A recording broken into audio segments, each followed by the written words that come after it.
Olá você que mais uma vez nos permite estar na sua casa, abusando da sua paciência com o nosso programa Ponta Esquerda. Aqui a língua é solta e não tem censura. E hoje, nada mais, nada menos do que a tradição da torcida do Rio de Janeiro, Capitão Léo, que já foi líder de torcida organizada, hoje advogado, jurisconsulte, mas continua com a língua tão afiada quanto teve no seu tempo de liderança de torcida organizada. Priscila Burini, que é vascaína, não precisa nem, a camisa já diz, vascaína, também do movimento Torcedoras Vascaína contra o assédio, e também vai aqui dar uma palhinha sobre a confusão que o presidente do Vasco está fazendo com os novos associados que querem fazer parte do clube, que querem votar, e o Campelo está dando errado. Aqui com a gente, nosso amigo Bernardo Tricolor está feliz da vida, porque saiu da CTI, né? Tá ali naquela animação toda. E o nosso amigo Guilhom, flamenguista, também, hoje está empatado, 2-2. Da semana passada estava 2-1, né? Era 2 flamenguistas e um vascaíno, hoje está 2-2 aqui, tá legal, o Tricolor para brincar. Nosso amigo Fabiano, top bola, ele vai chegar atrasado, porque ele está cumprindo as suas obrigações, e vai fazer um rock aqui, né? Sudeste informa, sai fulano, entra ciclano, para a gente continuar nosso papo. Hoje a gente tem 3 assuntos que, óbvio, vão ser permeados por outros diversos assuntos, mas hoje nós vamos tratar primeiro da questão de torcida. O movimento torcida organizada, a importância, o que está acontecendo hoje. Por isso, nós estamos aqui com 2 figuras de 2 torcidas significativas aqui no Rio de Janeiro. A outra questão, como sempre, Campeonato Brasileiro, Flamengo ali mais uma vez. Sou vascaíno, mas tem que reconhecer que tá difícil, né? Os caras estão, né? Mesmo sem Gabigol, os caras vão lá e sacramentam a parada. Na zona de rebaixamento, os cariocas estão assim, respirando um pouquinho, deu uma melhorada, mas vamos lá. E a terceira coisa que nós vamos tratar aqui, obviamente, como já antecipei, a Priscila vai dar um panorama da eleição do Vasco, que já começou. É ano que vem, mas já começou. Capitão, seja bem-vindo. Priscila, seja bem-vinda. Obrigada. Vamos começar aí a nossa... Meus amigos aqui da mesa, obrigado aí pelo convite, aqui meu amigo Guilhom, Priscila, todo o pessoal Madureira, Bernardo. Obrigado pelo convite e dizer para vocês que a gente faz parte do movimento Tradição e Juventude do Flamengo, e a gente tem um grupo político dentro do Flamengo que também atua na defesa do futebol raiz. Futebol raiz e das tradições do nosso querido clube há muitos anos. E eu estava falando para o Madureira, antes de começar aqui o debate, que quando a gente foi eleito, lá conseguimos ganhar aquela eleição, o Guilherme me ajudou muito lá na época, nós ganhamos a eleição do Conselho Fiscal, porque no Flamengo é separado, não sei se no Vasco é tudo junto na mesma chapa, né? No Vasco a eleição é toda junta, né? Conselho Deliberativo, aí depois elege o... A eleição do Vasco é bem confusa. Tem a Assembleia Geral e depois elege a diretoria. A diretoria. Mas no Flamengo, a do fiscal é separada. Uhum. Então, às vezes que nós ganhamos lá o fiscal, tivemos a honra de ter o voto dos sócios proprietários e ganhamos toda. Na minha posse, viu, Madeira, eu disse o seguinte: está aqui a tumba do Fla SA, lá em 2007. Já queriam privatizar os clubes naquele tempo. E agora, o senhor Rodrigo Maia, dentro de uma articulação, dentro desse momento que vive o país de entrega, de privatizações e de entregas, o Brasil recentemente agora fez um leilão aí, vai ter um voo de galinha sobre o pré-sal, um valor muito abaixo do que poderia ser vendido, né? Como sempre, o Brasil... A preço de banana. A preço de banana, mas então aí eles botam o valor mínimo lá, tem um valor 3 vezes maior do mínimo, mas ainda metade da metade do que seria. É uma estratégia de marketing, e aí eu estou muito feliz em estar aqui com vocês aqui, para não ficar monopolizando. Acho que um ping-pong é melhor, né? Se a gente bater um papo assim... Eu agradeço a coisa e qualquer dúvida aqui vamos avançar. Se você depois quiser discutir torcida, não sei, o senhor faz a a mediação e a gente entra com a nossa opinião. Eu faço a provocação. Então, eu participo de alguns grupos dentro do Vasco, né? O Movimento Vascaínas contra o Assédio, que foi o que me trouxe de volta para o estádio, na verdade, porque foi um movimento muito importante para as mulheres dentro do Vasco, que a gente sabe que o ambiente futebol ainda é muito machista, ainda é muito excludente com a mulher, né? E o estádio é um ambiente muito hostil para a mulher, em vários momentos. Então, esse movimento nos dá apoio, né? E nos encoraja a voltar para o estádio, ocupar o lugar que a gente sempre quis estar, que é torcendo para o nosso time. Além disso, também faz parte de um grupo político do Vasco, o Resposta Histórica, que, pegando um pouco o que o capitão Léo falou, assim, futebol raiz, né? O próprio nome já diz, né? Resposta Histórica. Foi um momento bem marcante para o Vasco. Foi quando o Vasco se colocou ao lado dos negros e operários, como canta algumas músicas da nossa torcida, né? Para preservar o futebol e permitir que o futebol chegasse a todos, né?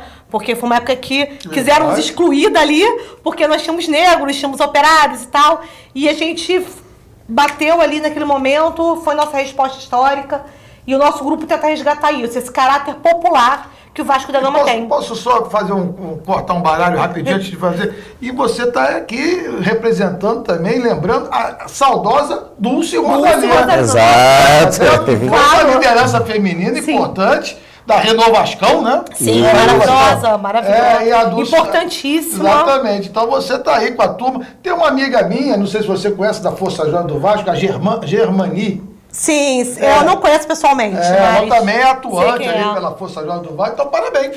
Obrigada. Bernardo, suas palavras iniciais. Tá feliz da vida. Tô aliviado, mas... Marcão ajudou, né? Marcão ajudou. Bom, primeiramente, boa noite, né, a todos e todas. Dizer que eu estou muito feliz aqui em estar no nosso mais um programa, né? Aqui do Ponto Esquerda. Saudar aí o capitão Léo, saudar também a nossa amiga do Movimento Vascaínas contra o Assédio. Seu nome? Priscila. Priscila. Eu conheço o Movimento Vascaínas contra o Assédio, conheço também o Resposta Histórica, faz um grande trabalho dentro do Clube de Regatas Vasco da Gama. E, lógico, agora falando, né, estou muito mais tranquilo, né? Eu acho que já falando um pouco, né, dessas últimas rodadas, eu acho que se mostrou clara a dificuldade que o Oswaldo de Oliveira estava tendo dentro do Fluminense, né? E a troca do Diniz, né? E aí veio o Oswaldo. O Oswaldo é um cara que não deixa de ser um medalhão, é um cara que não estava ganhando grandes títulos, mas é um campeão mundial, né? E eu acho que ele estava com uma dificuldade óbvia com o grupo do Fluminense, né? E eu acho que a partir daí o Marcão, que é aquele que é o raiz, né? Um cara que, né, passou pelo Fluminense, tem a alma tricolor, tem toda a história de dificuldade que o Fluminense passou em alguns momentos, enfim, ele encarna muito isso, essa coisa do Marcão guerreiro, né? E eu acho que aí o jogador acaba falando a mesma linguagem, né? Tipo, pô, estamos aqui, é aquela coisa de fechar o grupo, né? Fechamos o grupo. Não, agora aqui o grupo está fechado, somos nós, vamos por ele por nós, é aquela coisa toda, né? Então eu acho que ontem o jogo, o jogo não foi bom ontem, né? Mas um ponto importante, porque foi fora, um jogo fora contra o Cruzeiro, né? O Fred não marcou o gol. Ele não conseguiu marcar. O VAR. Né? Não teve lei do ex, não teve. Né? Eu acho que o Fred já estava na hora de voltar, né? Não dá para a gente ver o Fred, principalmente no momento que ele está na carreira, né? Já está indo pro momento final. Acho que Fred vindo aqui voltando pro Fluminense, jogando um estadual, jogando uma Copa do Brasil, ganhando um desses 2 títulos, ele fecha a carreira dele como talvez um dos maiores ídolos do Fluminense, isso é inegável, né? Enfim, então eu acho que a gente está mais tranquilo, vamos ver aí o que o que dizem aí as próximas rodadas, né, pro Fluminense. Eu acho que agora a torcida tende a abraçar mais o time, porque está se vendo mais no time, né? Quando vê o time mais aguerrido, quando vê o time mais interessado, a torcida acaba se envolvendo. Eu vi o jogo anteontem, né? Aí o Fluminense jogou com uma raça muito.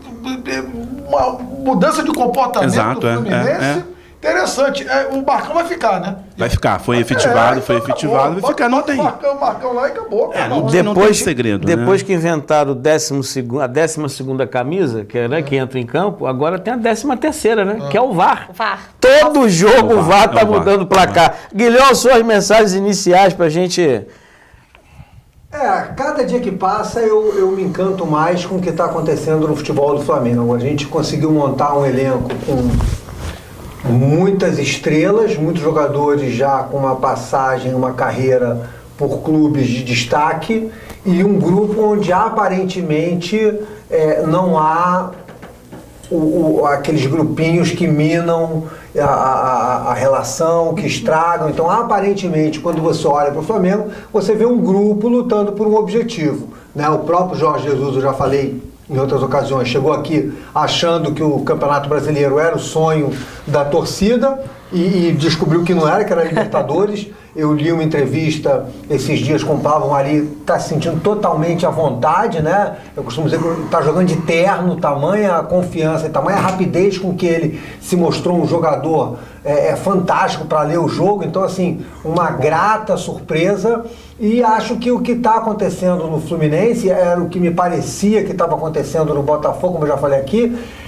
Quando o treinador e time se encontram, né, falam a mesma linguagem, atuam na mesma sintonia, não tem para ninguém. O clube pode ter um objetivo mais modesto, no caso do Fluminense, né, está passando por um momento de ficar na primeira divisão ou de repente pegar uma Sul-Americana, mas torna mais fácil para a torcida ver que agora a gente pode alcançar alguma coisa, né? Quando com Oswaldo Oliveira, às vezes com foi passagem do Mano Menezes no Flamengo, você via que time e treinador estavam falando línguas diferentes, usando coisas diferentes. A própria postura do time, né, de mais raça, mais vontade, espelha isso. A gente tem o Odair balançando no Inter e o time parece que virou para os dirigentes: não, a gente quer ele mesmo, é ele mesmo. Então, é perigoso você fazer uma mudança dessa, né? Posso assinar embaixo o que você falou? Pode mandar para o meu. Está assinado embaixo. Bota Facebook, Twitter. Você que está em casa, nós daqui a pouco vamos para o nosso intervalo, mas antes já vou soltar a provocação para quando voltar o tiro já está comendo. Já botou na mesa aqui que a questão é ser raiz. Capitão Léo, Mister e Sampaolo estão fora da raiz. Voltamos já para o debate. Vamos aos nossos comerciais.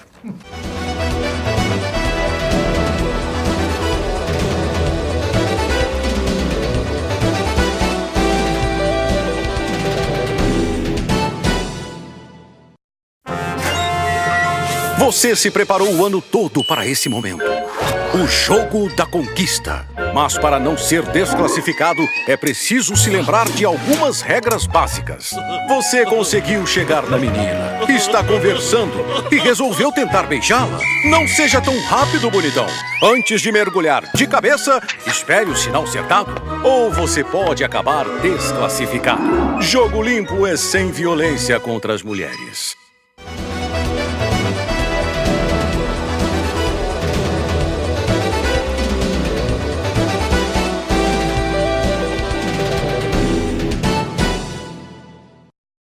Voltamos aqui para o nosso bate-papo, para a nossa conversa. Eu deixei logo uma pimentinha em cima da mesa, que aqui o Capitão Léo começou o programa. A questão é ser raiz e eu joguei na mesa. Mister e Sampaoli, afinal de contas, isso é ser raiz? Eu estou defendendo com meus colegas aqui da bancada que no jornal o Globo tem a pessoa que melhor escreve no Globo hoje é o Paulo César Caju. Eu recomendo, todo mundo lê. E não lê os outros. Os jornalistas são todos do sistema. Aquele Barreto, aquele Mansur, coisas horríveis. Escreve tudo, são a favor do VAR, são a favor do sistema. O Paulo César Caju diz que o Sampaoli é raiz. e esculhamba o Tite. O Tite é o quê? Lazzaroni High-Tech. Ó, Lazzaroni High-Tech. eu defendo o seguinte, eu acho que cada clube tem uma característica. Cada clube, por exemplo, o Vasco da Gama é um clube que sempre formou grandes atacantes e tal. O Flamengo sempre teve jogadores de meio de campo, de toque de bola. O Botafogo também tem uma característica própria. O Fluminense tinha grandes goleiros, né? Grandes goleiros. Sim. Todos os clubes têm uma grande escola. E o técnico tem que se entender com aquilo e saber o que é. No Flamengo, Mister, né? Mister. Ninguém pode ficar contra Jesus, né? A essa altura, quando eles estão mandando a beça no Brasil, né? Vocês mandam na presidência da República, imagina aqui no Flamengo. O que aconteceu com o nosso Mister? Ele é centro do ringue. Flamengo e Grêmio. Mandou o Flamengo pro centro do ringue, botou o Grêmio nas cordas e saiu dando. E o Grêmio rodando o octógono, né? E o Flamengo batendo. É a cara do Flamengo. É pra ganhar ou perder assim. Futebol raiz. Agora depois, Madureira, quando rodar com a turma aqui, me dá 30 segundos para eu poder esculhambar esse negócio do VAR. Esculhambar alguns jornalistas do sistema. Eu quero esculhambar um cara que a garotada adora, que é aquele tal de Mauro César Pereira. Ele é um mistério, porque como é que deixa ele ficar ali? Ele tenta ser contra o sistema, mas ele é um Cabo Anselmo. Ele, na minha opinião, ele é o Juan Guaidó do Flamengo. Ele é alto encarregado do presidente do Flamengo, que ele vai, tenta esculhambar o VAR no final. Mas você tem que aceitar o VAR, porque ele veio para fazer justiça. Deixa fazer justiça? Toma vergonha na cara! Pô. Então, Bernard, nessa raiz toda, como é que fica as torcidas, o movimento de torcida, como é que fica nesse momento? Bom, a gente já falou disso nos programas passados, né? Acho que agora a gente vai aprofundar mais. Bom, eu acho que é um consenso da mesa, né, de que o movimento de torcida, ele é a raiz do futebol, né? A alma do futebol, né? Eu li alguma coisa, ou ouvi alguma coisa, de que alguém comentando que alguns estrangeiros, quando vieram no Brasil, fundaram uma torcida organizada em algum país da Europa. Na Copa de 50, foi você mesmo. Foi você mesmo. Europa, se chamava Torcida de croatas que vieram ver a Copa e ficaram admirados com o jeito brasileiro de torcer. Então voltaram para lá e fundaram uma torcida, que foi a primeira torcida. Tá vendo? Minha memória tá boa, não sabia de onde vinha, mas veio daqui do programa. Então, eu acho o seguinte, eu acho que, claro, é fundamental que a gente... Assim, eu tive algumas experiências sobre... Eu não sou tão estudioso sobre a questão da torcida organizada, mas tem até pessoas que estudam mais, mas eu tive uma experiência muito interessante no intercâmbio que fizemos na Europa, na Alemanha, em 2013. E a gente vê que as autoridades na Alemanha, elas decidiram que a torcida organizada, por mais que tenha a sua característica própria, não estou dizendo que tem que copiar, não tem que fazer nada, mas elas decidiram que aquilo é um espaço de socialização, é um espaço de educação, é um espaço de representação do tipo de torcida deles. O problema é que aqui no Brasil a gente não conseguiu fazer isso. O Estado brasileiro não tem nada além de repressão para dar para o público jovem que gosta de futebol, né?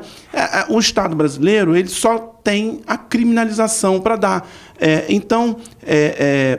Todas as possibilidades da gente transformar, da gente trabalhar o universo da juventude, das pessoas que giram em torno das torcidas organizadas, ele é estreitado por uma visão de criminalização, de exclusão, de elitização, de embranquecimento, né, dos estádios, né? Infelizmente é isso.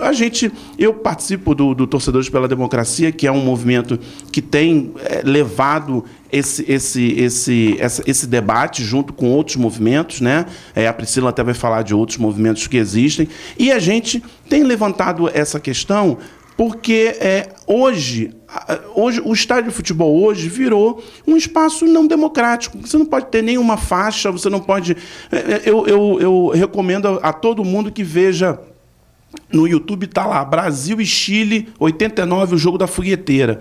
O Careca, quando faz o gol, ele faz o gol do Brasil e ele corre para uma faixa que está lá fora Pinochet, né? E ele corre para aquilo e aquilo passa na televisão tranquilamente. Hoje isso seria impossível, porque você não consegue ter uma faixa hoje que fale nada. Ambiente controlado. Auditório do Silvio Santos. Não né? é. Auditório do Silvio Santos. É ambiente controlado. Exatamente. Então, assim, eu acho que esse debate a gente precisa, acho que esse programa aqui tem um compromisso, né? Até porque é um programa de uma visão progressista. Eu acho que a gente tem um compromisso aí de falar desse tema, né? E trazer as pessoas que representam, que conhecem a história das torcidas organizadas, abrir esse espaço, fazer um contraponto. Eu acho que é por aí. Agora, eu acho que é isso. A gente precisa ter movimentos, fortalecer movimentos como o Vascaína contra o Assédio, como os coletivos de torcedores, né, para que só assim a gente possa retomar. E também as torcidas organizadas, também a gente não pode ter a dicotomia entre coletivos novos que surgem, que têm uma visão politizada e dizer que esse povo que está lá para trás não contribuiu. Tem a sua contribuição, tem a sua participação. Eu acho isso. Nesse debate, tendo como eixo ser raiz, né? A gente aborda a questão da torcida, a gente aborda a questão da escola do futebol, a gente aborda diversas vertentes aí no mundo, até mesmo a introdução do VAR, como é que isso está impactando o futebol raiz, né? Porque agora você vê, que o Capitão Léo pediu 30 segundos, eu vou levantar a bola para vocês dois aqui. O que acontece? O juiz que está em campo está deixando de ser juiz também, né? Está perdendo a sua identidade, porque ele, né, como juiz também. ele não apita mais, ele qualquer coisa, é o VAR, vou lá ver o VAR e fica 10, 15, 20 minutos e o jogo parado, aquela coisa toda. Tá ficando difícil, né? Flamengo e Vasco com VAR não tem graça, não. Nossa. Primeiras damas. Muito obrigada. Pegando um pouco o gancho do que o Bernardo falou, sobre as torcidas também um pouquinho, futebol, estádio, né? Sem torcida, pra quê? Né? Você vai ficar um monte de gente. Não é a nossa característica do futebol brasileiro, do futebol carioca, a gente tá dentro do estádio sentado, né? Olhando o jogador. Não é, gente. É torcida. E quem puxa cântico é torcida, quem leva a faixa é torcida, quem faz a festa é torcida. Então a gente proibir e criminalizar uma torcida organizada acho que é irresponsável com o futebol, com o nosso futebol, né? E uma parte só pensei, porque eu vi os jogos aí da semana. Sim. Tava lá a faixa da torcida jovem do Santos, grande, bonita, lá na Vila Belmiro, do jogo que o Santos ganhou do Palmeiras. Tava lá a faixa da Mancha Verde, lá naquele estádio do Corinthians, que eu chamo de sapatão, que parece uma casa de caixa de sapato. Parece. Aí tava lá a faixa da Gaviões da Fiel. Você vai no Nordeste, lá uma festa Ceará Ceará Amor, com a Tuf, com a Jovem Garra Tricolor, uma festa.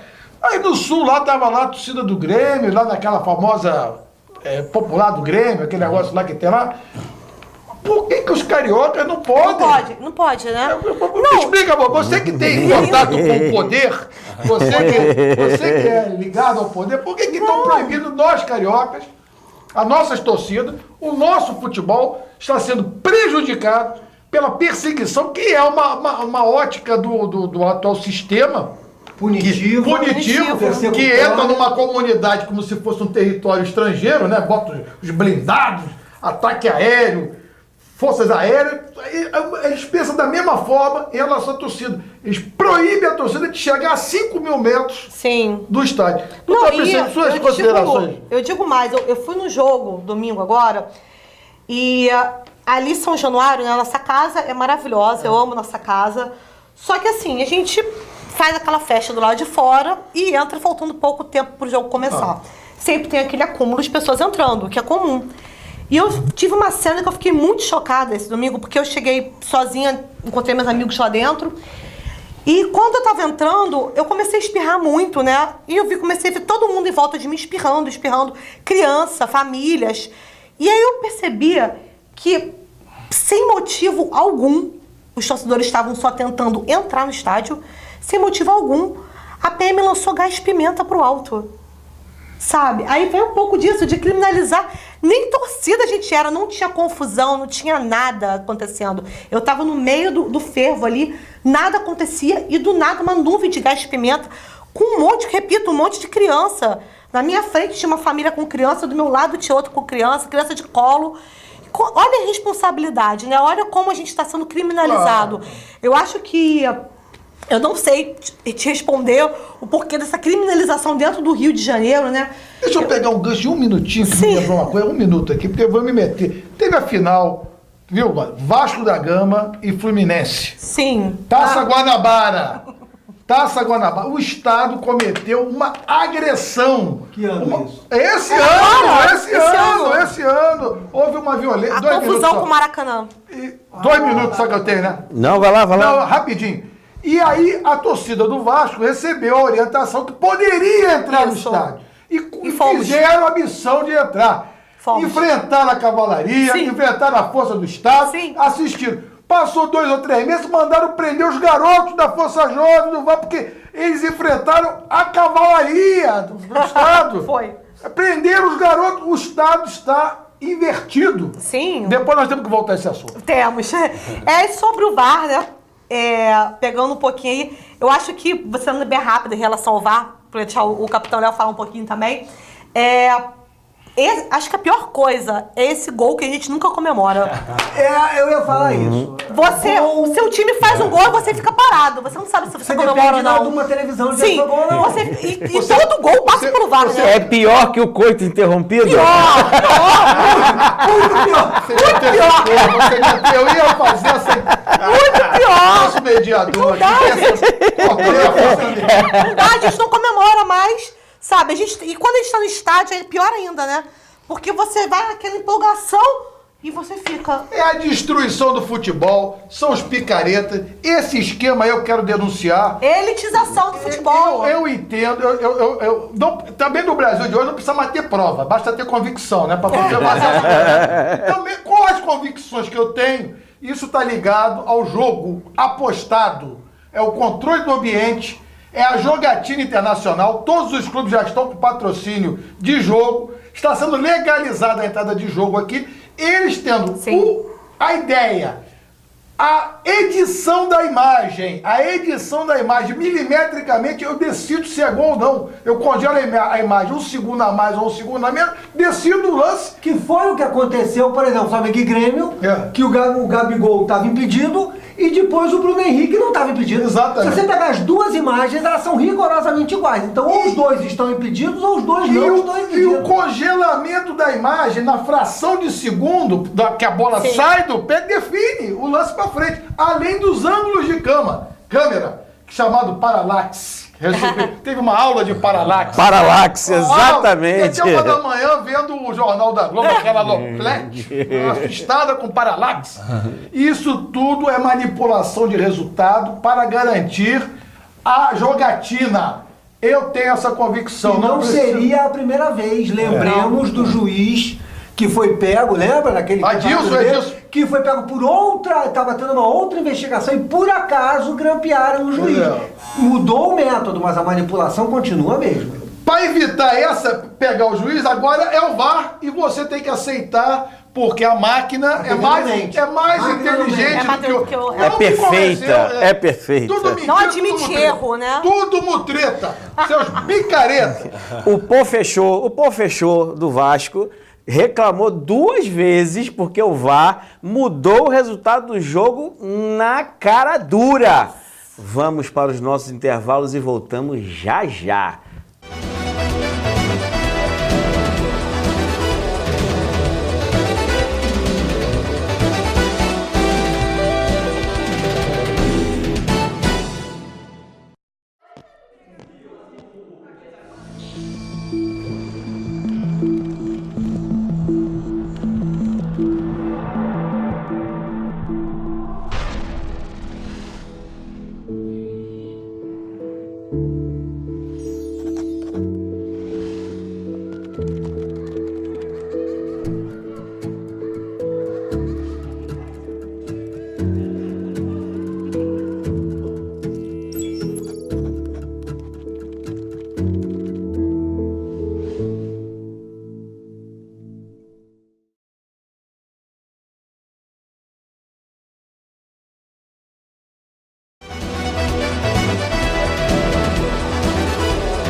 Voltamos dos nossos comerciais e aqui já vou dizendo, Suderge informa.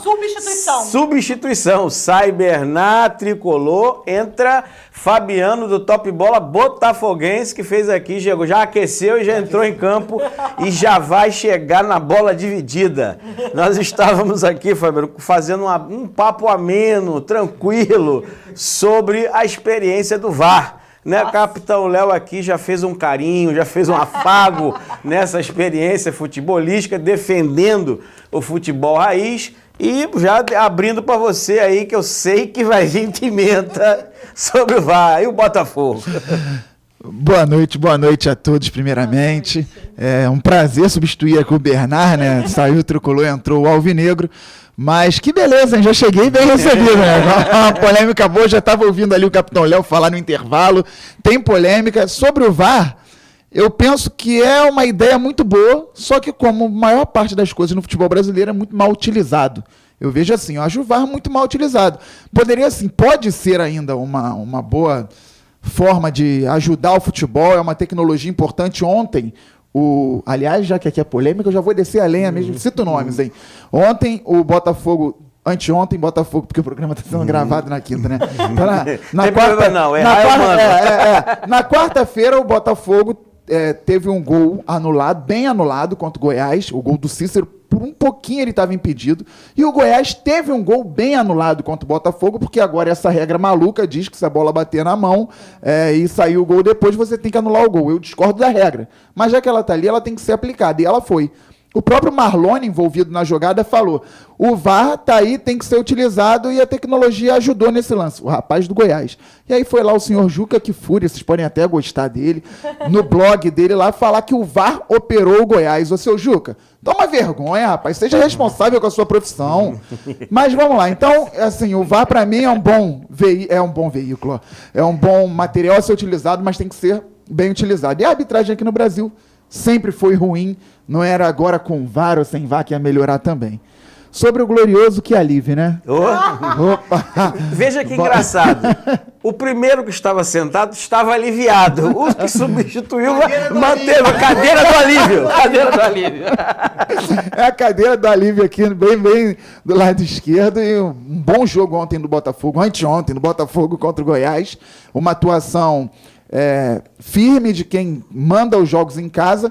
E eu não sei se tem a ver com a saída do Barroca, que eu defendi aqui o trabalho dele, mas o Bruno Lazzaroni chegou, disse que manteve ali a estratégia do ex-treinador, mas o Botafogo foi sim mais elétrico, né? Mais enérgico dentro de campo, finalizou mais, teve mais jogadas de bola parada, bola aérea, tanto que saiu o gol assim, que foi validado e gol que foi anulado. E vamos ver agora, né? Porque agora é o Palmeiras fora de casa, parada duríssima. E o Botafogo cheio de desfalques. O Botafogo vai dar o título ao Flamengo. Ah, é? Vai tirar o Palmeiras nesse jogo. Em 2009, o Botafogo foi co-campeão também. Foi verdade. O Botafogo ganhou jogos impossíveis em 2009. São Paulo e Palmeiras. São Paulo e Palmeiras. Tem muito botafoguense lá em Copacabana, mas, Capitão Léo, dá uma moral pro Botafogo que nós ajudamos. Não, todos os créditos estão garantidos. Lá na bibliografia, lá vai estar lá o Botafogo em 2009 e o Botafogo vai despachar o Palmeiras. Vai ganhar então lá. Então já posso falar pros torcedores que nós vamos ganhar. Nossa, os botafoguenses estão felizes agora nessa declaração. Sabe o que acontece? Em 2009 o Botafogo precisava ganhar, porque brigava pra não cair, então tinha que ganhar. Mas eu fiquei com muita raiva, foi em 2008. Eu não torço contra meu time em hipótese alguma. Mas em 2008 não valia mais nada pro Botafogo, era a última rodada lá contra o Palmeiras e o Flamengo disputava uma vaga na Libertadores com o Palmeiras. E o Lúcio Flávio acertou um passe que ele não acertava havia meses. O Alessandro acertou um cruzamento que ele nunca acertou na vida. E o Wellington Paulista fez um gol de cabeça depois de não sei quantos jogos. O Botafogo ganhou. E a sorte do Botafoguense foi que o Flamengo perdeu para o Atlético Paranaense lá. Mas quase que o Botafogo coloca o Flamengo, na Libertadores do ano seguinte, rapaz. Eu fiquei com muita raiva. Quando não precisava, o Botafogo ganhou. Mas é isso aí, vamos ver com os desfalques, teremos 4 ou 5, se o Botafogo faz um bom jogo lá no final de semana.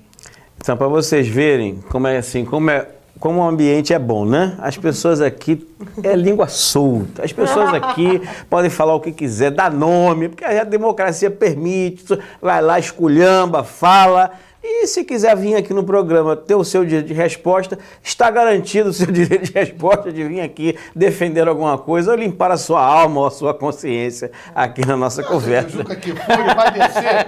Um monte olímpico. O cara é um prepotente, é um arrogante, um despreparado. Ele vai descer um Monte Olímpico para vir num programa popular. Nunca vai. Tá lá naquela doideira dele lá, defendendo os empresários de futebol, seu Juca Kfouri. O senhor defende empresário de jogador, que eu sei. Tá vendo? Sem papas na língua. Nessa lógica, a gente vai aqui, com a contribuição dos nossos colegas adversários flamenguistas e tricolores, explicar para você um assunto. Eu vou dar uma introdução e a Priscila vai abrir o leque, né? Clube de Regatas Vasco da Gama, ano que vem tem eleição. Este ano terminou o prazo de filiação, de associação para poder votar na eleição ano que vem. Então, o Conselho Deliberativo do Vasco se reúne, aprova uma campanha, aprova lá o período para que as pessoas podiam se associar para poder votar ano que vem. O Vasco faz uma campanha para chamar torcedor para se associar, aquilo tudo.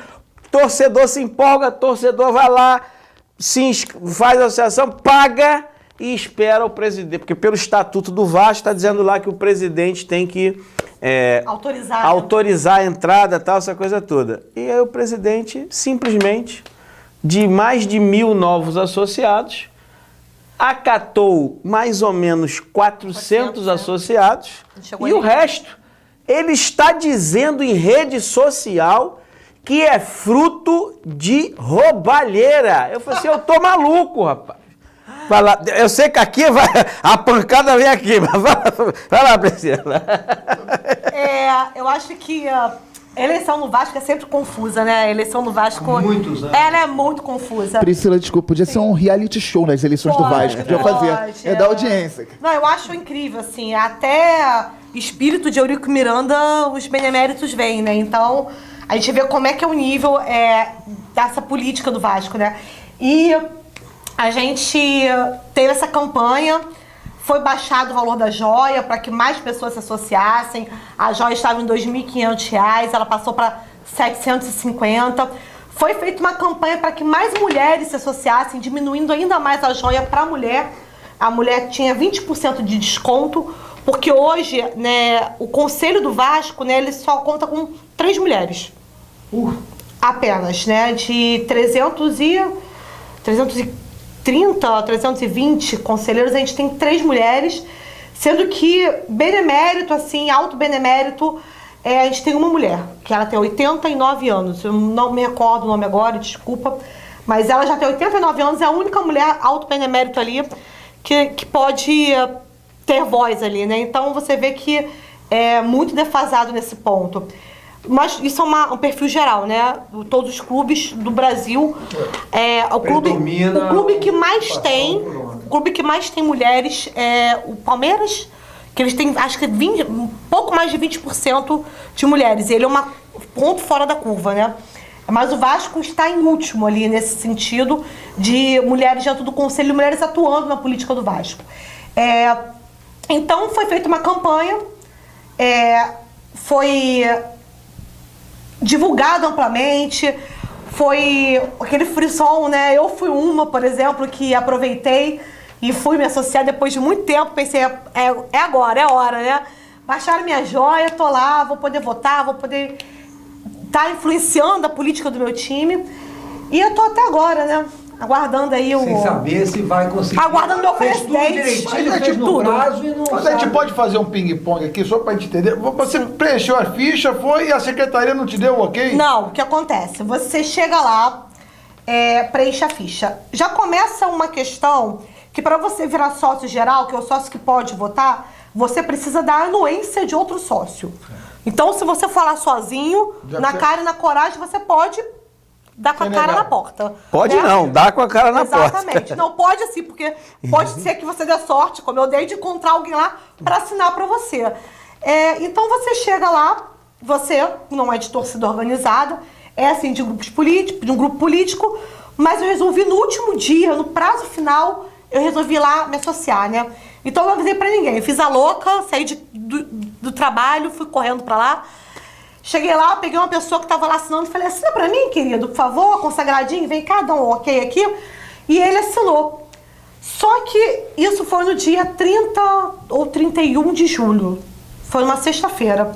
E até agora eu não sei qual é a minha Não, e situação. você já pagou. Não, já paguei. pagou parte Qual é da a sua joia? categoria social? Eu sou sócia torcedora no momento. Sócio torcedor. Isso. E já sou sócia torcedora... Com direito a voto. Não, sou sócia torcedora apenas. Torcedor não tem direito a Não voto. tem direito a voto. Eu tô tentando virar sócia geral. Se o Então, a categoria Isso. chama-se sócio geral. Sócio geral, isso. Sócio geral. Você tem o proprietário, sócio Isso. geral, os É, beneméritos, grande benemérito. Isso. Eu só como sócio geral, eu sou um pouquinho proprietária ali também, né? Mas, então, eu tô até agora aguardando e já soube que um número gigante de pessoas está sendo reprovado, não está aprovando. E quem são os pré-candidatos? Bom, declaradamente a gente tem o Levenciano. Acho que eu estudei com esse personagem. A gente tem ele. Advogado. Rodrigo Levenciano. Que já... Um abraço aí, Levenciano. Um abraço, hein? Pô, libera aí minha associação. Influencia lá, por favor. A gente tem... E o Euriquinho. Vai ser candidato? Parece que vem. E o presidente do Deliberativo vai ser, não? Não, assumidamente, até o momento, os dois que declararam já que vem como candidato... E o Levenciano. Isso. Por enquanto só tem mais algum? Esse quadro já tem, assim, pré-candidaturas. o Branco, atual o Júlio pode? Branco, pode. O Júlio Branco, desculpa. Júlio Branco é Gente, pré-candidato. é porque assim, né? O Desculpa. atual gente. presidente. A derrota do Júlio Brandt é algo...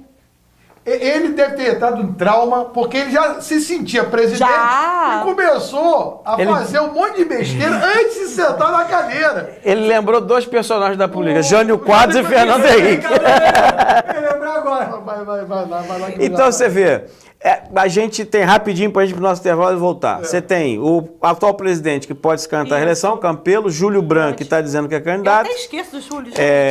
O Levenciano, o Euriquinho, para mim é novidade, mas né, lançou, tá um nome aí na A praça. expressão do Guilhom, quando ela falou Euriquinho, foi uma coisa sensacional. Oficialmente não é.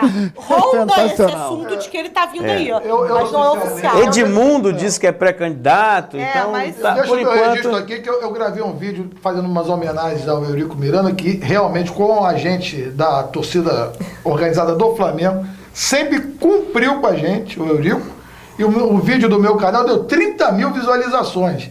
Então é sinal que o Eurico... Eu fiz até um vídeo despretensioso quando ele morreu, né? Sim, sim. E eu tava com machucado, não podia. Eu ia tentar não ir no enterro, né? Porque eu poderia tomar um couro se eu fosse no enterro. Mas no velório, pelo menos, se eu pudesse, eu iria.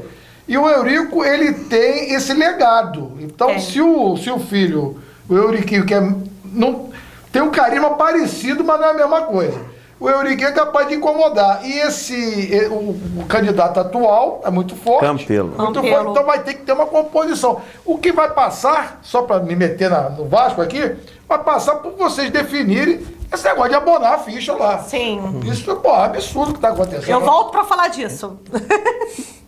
Voltamos depois dos comerciais.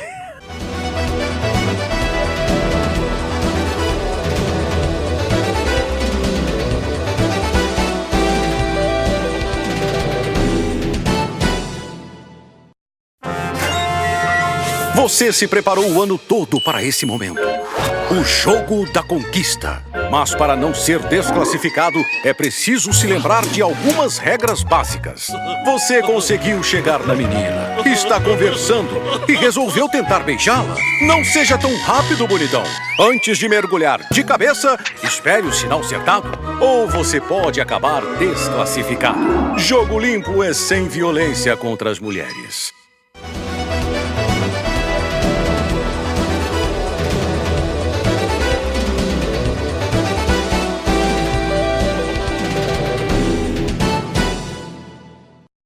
Nós estávamos falando aqui no último bloco, sobre o processo eleitoral do Vasco, que já começou. E no intervalo aqui, a temperatura já subiu, né? Mas vamos aqui, só resumir para você que está chegando agora. Vasco, eleição ano que vem, processo de associação de novos sócios terminou agora em agosto e o presidente do Vasco não está aceitando as novas associações. Estranhamente aceitou 400 e negou mais de 800, com o argumento que o mesmo sócio proprietário assinando muitas fichas, prática de mensalão, ônibus chegando na porta do clube para descarregar associado, Sim. e entre outras barbaridades que a gente escuta por aí. O fato concreto é que começou a eleição no Vasco e ele dizendo que está defendendo a instituição. Eu acho que ele está defendendo o interesse dele. Mas, voltemos. Não, sem dúvida, é o interesse dele. Eu acho que é de uma inocência que não existe você achar que você diminuir o valor da joia, tornar a joia mais acessível. Faltando pouquíssimo tempo para a eleição, não vai criar esse movimento. Né? Claro que vai. Óbvio que vai. Né? É de uma inocência que, gente, não existe. No futebol, na política, não existe. Então, assim, é muito óbvio que você vai ter muitas pessoas que vão se associar para votar naquele candidato que você acredita. Já começa por aí.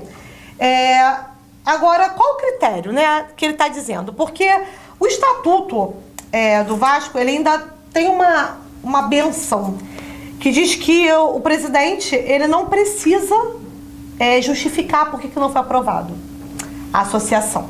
Então, você não tem nem como brigar. Você vai brigar com o quê? Só que, assim, o fato é que a gente paga a associação, paga a joia. A minha joia eu parcelei, né? Então, eu estou pagando parcelas da joia. Já pago mensalidade, sendo que, um adendo aí, eu, como sou sócio torcedora, eu fiz o sócio no meu cartão, eu não tive como cancelar. Eu estou atualmente com 2 sócios, pagando 2 sócios. Uhum. Né? Então, eu estou pagando meu sócio torcedor, pagando a mensalidade no meu sócio geral, e eu nem fui aprovada ainda para ser sócio geral. Você já sabe se foi aprovado? Não, está em análise ainda. Eu liguei para lá hoje, a minha associação está em análise ainda. E quando eu tento comprar ingresso, fica uma confusão no meu site. Porque você tá com 2 entradas. Exatamente. Fica aquela periga confusão. apontar fraude. Você periga ir para fraude. Priscila Guilhom, Fabiano, Capitão Léo. Existe um personagem nessa história, professor do FRJ, Sim. que já foi presidente do sindicato, do Sindicato de Engenheiros, professor Raimundo, foi esse se mesmo. Associou no Vasco da Gama agora para ter direito a voto, e o Campelo simplesmente negou. Eu acho que o Campelo não é a pessoa, todo respeito, eu vou me meter aqui na eleição do co-irmão, né? Mas o Campelo não é a pessoa mais indicada, porque ele manobrou para chegar ao poder. Ele não foi ético. Ele era da oposição, aí passou para a história do Campelo, que acabou tendo o apoio do Eurico lá na reta final, lá um deslocamento de votos. Sim. Né? E o Campelo deveria dar um exemplo agora de dignidade. Doutor Campelo, aqui tá falando, só exemplo, não tem nada a ver com essa confusão. Dê um exemplo e que o senhor está bem, porque o que o senhor está fazendo vai ser cobrado na eleição. Sim, sem Essa dúvida. manipulação que o senhor está fazendo, os eleitores do Clube de Regata Vasco da Gama vão cobrar do senhor uma atitude que o senhor está tomando totalmente parcial. Então, é a minha participação. E o que é pior, afasta novos investidores. Sim. Porque como é que eu, investidor, vou colocar, né, vou apostar numa marca que um ano antes da eleição já Está cheio de instabilidade, exatamente. Já tá, não. E o Botafogo, rapidinho, sabe? E o Botafogo que vai enfrentar a eleição nessa... Fala aí. Então, o Botafogo também vai enfrentar a eleição, mas antes disso, deixa eu só fazer um adendo a respeito do Campelo, que eu tenho uma experiência ruim também. Naquela final e eu não tenho nada a ver com a eleição do Vasco, mas olha só, na final da Taça Guanabara, Vasco Fluminense, teve toda aquela polêmica de torcida entrar, teve culpa do Abade, teve culpa do Campelo. Aí eu tava chegando para trabalhar como imprensa, uma mídia alternativa de internet na época, grupo Mídia Esporte, e tava chegando de carro e tô ouvindo a rádio. A torcida vai entrar, a torcida não vai entrar. Isso. E uma multidão de vascaínos do lado de fora, tanto que quando entraram foram uns 30 mil, ali na Eurico Rabelo, que é o acesso do carro da imprensa. Quando eu cheguei com o meu carro, a rua estava tomada. E eu tive que passar devagarinho. E os vascaínos torcendo lá. Assim, ninguém me agrediu, mas os vascaínos balançando, o carro passando, aí já começa o burburinho. Ih, aí, o cara é imprensa, não sei o quê, porque você ainda tem que deixar o crachá pra você, né? Ih, é flamenguista. Eu falei, pô, só falta eu morrer. E morrer por ser flamenguista, por coisa que, com todo respeito, o Capitão Leão não faz parte da minha família. Aí eu, não sou Flamengo, não. Só Deus é tão bom que toda hora aparecia alguém que eu conhecia, cara. 3 vezes apareceu. Ih, fala Fabiano, e o praça do Pop Bola aí, não sei o quê. Aí eu me safava. Eu passei um sufoco tão grande naquele dia, quando acabou o jogo, eu fui para a coletiva, eu perguntei ao Campelo e eu fiz o seguinte adendo. Eu falei, Campelo, hoje eu quase paguei aí, poderia ter me machucado sério, e se não fosse eu, poderia ter sido outras pessoas, torcedores até do próprio Vasco da Gama. Sim. Não tire a sua responsabilidade do Abade. Os dois têm responsabilidade. Mas o que pode ser feito para o futebol ser melhorado também fora de campo? Porque muita gente hoje passou, teve até aquele episódio engraçado do cara falando que viu criança, bebê de colo correndo. Criança de colo correndo. Vi criança Rapaz, de colo correndo. ele me respondeu 2 minutos colocando a culpa no Abade. Ele não fez meia-culpa em momento algum, cara. Falando com alguém que passou o sufoco ali na frente do Maracanã ali, eu tinha acabado de passar aquilo, em momento algum ele botou a mão na consciência e falou, realmente, nós vamos... Não. Ele fez isso, o Fluminense fez aquilo, não sei. Ali acabou, foi ele. Ele teve uma chance tão grande de retificar o processo ali. O Fabiano chegou atrasado, eu já comentei isso aqui, e no final, passou a torcida do Vasco, assistiu, e no final foram prender os torcedores da Força Jovem. É verdade, pois é. O delegado mandando prender o torcedor, exatamente. E a torcida do Vasco entrou e fez a diferença, o Fluminense não teve torcida e fez a diferença mesmo. A torcida do Vasco deu um show naquele dia lá. Mas ninguém além dos dirigentes tinha culpa de nada. Rapidamente, já que eu me alonguei no Vasco, o Botafogo ele tem um processo eleitoral aí, mas, como tudo indica, o time ficando na Série A, o time se mantendo aí, vai ter realmente esse modelo de gestão SA.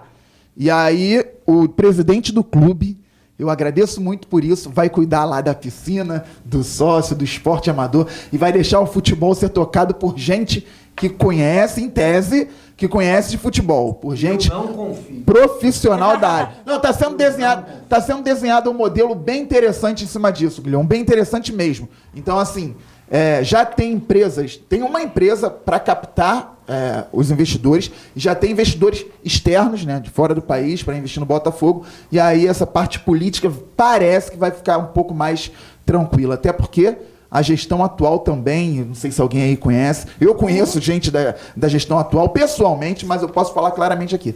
A gestão atual do Mais Botafogo é péssima, não é a única, a do Maurício Assunção foi muito ruim também, outras foram péssimas, mas a atual faz um trabalho muito fraco, tanto que o Montenegro é um torcedor abastado, que paga muitas vezes o salário do time, que está sempre atrasado, por conta de incompetência dos gestores atuais. E ele falou aí, deu declarações em grupos de WhatsApp, falou coisas do time que alguns jogadores não gostaram, causou um burburinho, também não vai dar nada ali na frente, falou até algumas verdades sobre os jogadores, sobre os times. Mas como ele hoje não é dirigente, mas aporta dinheiro lá, paga os salários mesmo, senão o Botafogo tinha até fechado as portas, ele acaba sendo visto como um comandante, como um general.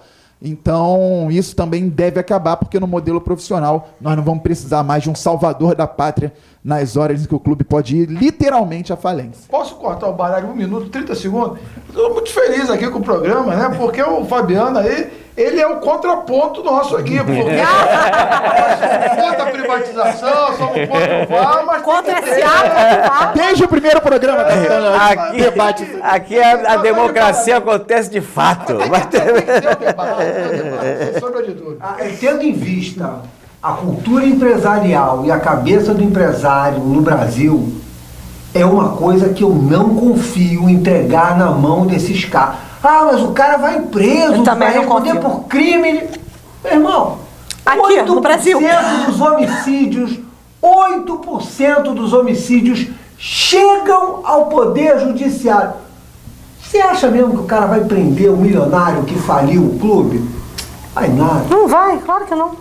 O Botafogo está vivendo, antes de vir para cá, encontrei o André Barros. Um abraço, doutor André Barros aí. Eu até falei para ele, para assistir o programa. Ele vai no Conselho do Botafogo, eu acho que ele está na linha do André, esquerda, ele está defendendo uma sociedade de propósito específico. Isso. É SPE, isso. Isso, é SPE. Ele não é favorável a SA aberta, porque aí pode cair em mão de capitalismo. Isso, vai ser fechado. E aí vai ser Botafogo fechado. vai jogar de vermelho e preto um dia, vai ter 3 estrelas. As estrelas solitárias vai virar constelação. Não, mas é exatamente isso, é SPE.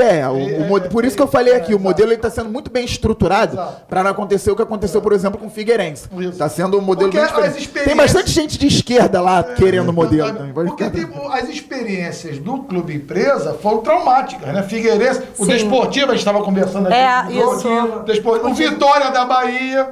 Aqui no Rio também tem clubes empresa que nunca saiu da segunda divisão. Sim. Então nós temos um trauma nessa situação. Eu sei que o Rodrigo Botafogo Maia, na linha de privatizar e entregar o Brasil, botou os clubes também, as marcas. Quer botar os clubes, quer botar os clubes. Dos clubes também do Rio, que está levando assim todo o patrimônio do Brasil para os capitalistas internacionais, para as grandes corporações internacionais que se interessam muito pelo produto futebol.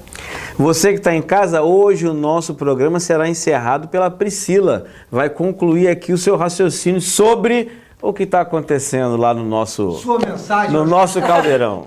Obrigado pela presença de vocês, Priscila. Um abraço, pessoal. Eu quero dizer para o nosso digníssimo presidente do Vasco da Gama que se ele usou algum critério, né, para poder desabonar a nossa associação, dizer que a gente não tem direito a se associar, que ele abra então todas as fichas de associados que ele aprovou. Vamos conferir se os critérios dele estão batendo, vamos conferir até onde ele de fato está sendo idôneo, né? Idôneo, justo com todo mundo, porque assim, eu não tenho antecedentes criminais, eu tenho certeza disso, pode checar por aí, entendeu? Não tenho nenhum problema, não tive nenhum problema em estádio com o time, não existe motivo algum para que ele não aprove a minha associação, assim como não aprova de várias pessoas que eu sei que ele já desaprovou. Então assim, abre as fichas então, mostra a transparência aí, porque para mim até agora isso aí é só jogo político, e jogo político que só beneficia a situação. Você que está em casa assistindo o programa, pode acompanhar pelo YouTube, Programa Ponto Esquerda, e também nosso Twitter, @esquerdaponta, aonde vocês podem rever os programas anteriores e também ir lá botando o seu likezinho, dando a sua opinião, para a gente continuar na nossa língua solta, exercendo a nossa democracia, jogando a bola para cima. É isso. Obrigada. Um abraço.